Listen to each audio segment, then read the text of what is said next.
नमस्कार दोस्तों, ऋग्वेद के सूक्त नंबर 28 में आपका बहुत बहुत स्वागत है। आज हम लोग पढ़ने वाले हैं सूक्त नंबर 28, देवता इंद्र आदि। तो चलिए शुरू करते हैं। हे इंद्र, जिस यज्ञ में सोमरस निचोड़ने के लिए भारी जड़ वाला पत्थर उठाया जाता है और ओखली की सहायता से सोमरस तैयार किया जाता है, वह सोमरस अपना जानकर पियो। यानी हे इंद्रदेव, जिस यज्ञ में सोमरस निचोड़ने के लिए भारी पत्थर को उठाया जाता है और ओखली की सहायता से सोमरस को तैयार किया जाता है। तो सोमरस का मतलब देवता का जो पीने योग्य पदार्थ होता है, तो उसे सोमरस कहते हैं। तो सोमरस निचोड़ने के लिए भारी पत्थर को उठाया जाता है और ओखली की सहायता से सोमरस को तैयार किया जाता है। यहाँ पे ओखली का मतलब है पत्थर का बना हुआ एक बर्तन बोल सकते हैं हम लोग, या एक सामग्री या एक वस्तु बोल सकते हैं जिसको कूटने के लिए उपयोग में लाया जाता है। यहाँ सोमरस अपना जानकर आप पियो इसे। हे इंद्र, जिस यज्ञ में सोमलता को निचोड़ने के लिए दोनों फलक जांघों के समान फैल गए हैं, उसी यज्ञ में ओखली द्वारा तैयार किया हुआ सोमरस अपना जानकर पियो। यानी हे इंद्रदेव, जिस यज्ञ में सोमलता को निचोड़ने के लिए, सोमलता यानी जिससे सोमरस प्राप्त होता है, तो सोमलता को निचोड़ने के लिए दोनों फलक का मतलब होता है सीलबट्टे, जो घरों में यूज़ किए जाते हैं किसी भी चीज़ को कूटने के लिए या पीसने के लिए।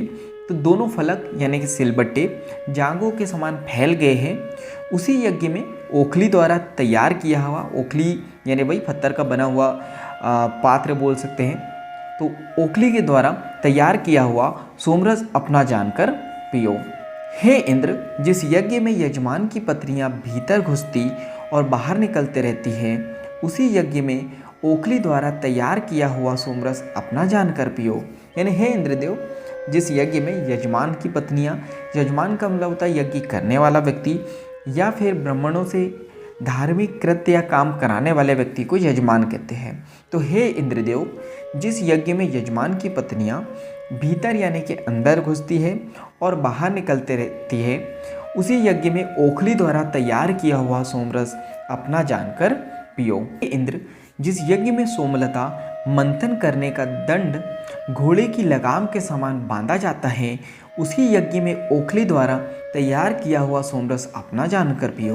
यानी हे इंद्रदेव, जिस यज्ञ में सोमलता जिससे कि सोमरस को तैयार किया जाता है, तो हे इंद्रदेव, जिस यज्ञ में सोमलता मंथन करने के लिए सारथी द्वारा घोड़े को लगाम लगाने के समान रस्सी से बांधकर मंथन करते हैं, तो उसके द्वारा जो सोमरस प्राप्त होता है तो वो ओखली द्वारा तैयार किया हुआ होता है। तो सोमरस को अपना जानकर पियो। हे उखल, यद्यपि घर घर में तुम्हारा प्रयोग किया जाता है, पर इस यज्ञ में तुम उसी प्रकार ध्वनि करते हो जिस प्रकार विजयी लोग दुंदुभी बजाते हैं। हे उखल, तो उखल का मतलब होता है ओखली। तो हे उखली, और ओखली का मतलब मैंने बताया पत्थर का जो बना हुआ पात्र होता है या बर्तन होता है, तो उसे ओखली कहते हैं। तो हे उखल, यद्यपि घर घर में तुम्हारा प्रयोग किया जाता है, यानी तुम्हें घर घर में उपयोग में लाया जाता है, इस यज्ञ में तुम उसी प्रकार ध्वनि करते हो। ये जो यज्ञ है, उस यज्ञ में आप उसी प्रकार ध्वनि करते हो, यानी उसी प्रकार आवाज़ करते हो जिस प्रकार विजयी लोग दुंदुभी बजाते हैं। इसका मतलब है कि विजयी का मतलब होता है जो विजय हो गए हो, जो जीत गए हो, वो दुंदुभी बजाते हैं। दुंदुभी का मतलब होता है एक तरह का नगाड़ा, एक बड़ा ढोल होता है, तो उसे बजाने पे जैसी ध्वनि आती है तो वैसी ही ध्वनि आप करते हो। ये उखल रूप काष्ठ तुम्हारे ही सामने होकर हवा चलती है, इसलिए हे उखल, इंद्र देवता के पान के लिए सोमरस तैयार करो।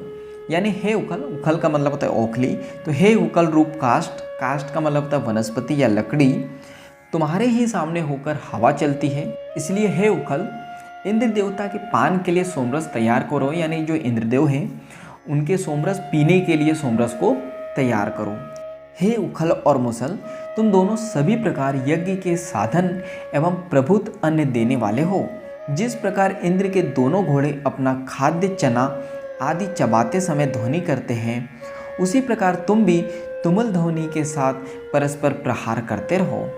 यानी हे उखल और मुसल, यानी जो सिलबट्टा होता है, जो एक पीसने के लिए होता है, एक कूटने के लिए होता है, दोनों को मिला के जो है उपयोग में लाया जाता है। तो हे उखल और मसूल, तुम दोनों सभी प्रकार यज्ञ के साधन एवं प्रभुत अन्न देने वाले हो। तो प्रभुत का मतलब होता है उत्पन्न या उद्गम, तो सभी प्रकार यज्ञ के साधन एवं प्रभुत अन्न देने वाले हो।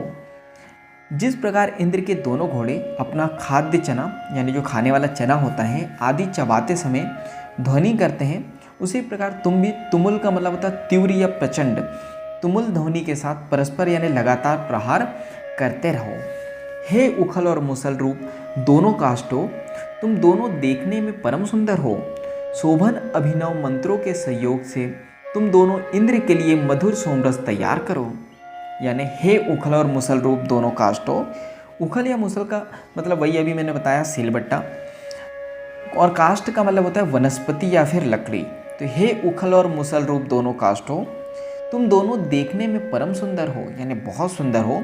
शोभन अभिनव मंत्रों के सहयोग से, शोभन का मतलब होता है शोभा बढ़ाने वाले, तो शोभा बढ़ाने वाले अभिनव मंत्रों के सहयोग से यानी कि सहायता से तुम दोनों इंद्र के लिए मधुर सोमरस तैयार करो।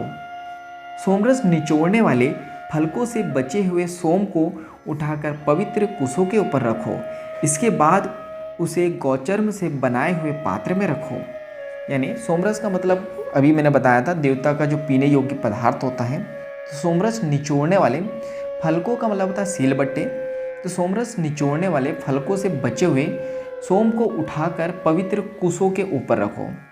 तो सोमरस जब सिलबट्टे पर तैयार किया जाता है, फलकों पर तैयार किया जाता है, तो जो बचा हुआ सोमरस होता है उसको उठाकर पवित्र कुशों के ऊपर रखो। पवित्र का मतलब होता है जो शुद्ध हो, और कुशों का मतलब होता है जो घास को पवित्र या धार्मिक काम के लिए उपयोग में लाया जाता है, तो उन घासों को कुशों कहा जाता है।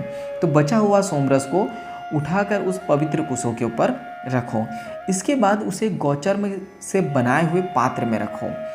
तो गौचर्म का मतलब होता है गौ का जो चमड़ा होता है, गाय का जो चमड़ा होता है, जिस पर विशेष कर्म आदि करने के लिए बैठा जाता है, तो उसे गौचर्म कहा जाता है। तो उसके बाद उसे गौचर्म से बनाए हुए पात्र में यानी कि बर्तन में रखो। तो यहाँ पे सूक्त नंबर 28 समाप्त होता है। आज के लिए इतना ही, धन्यवाद।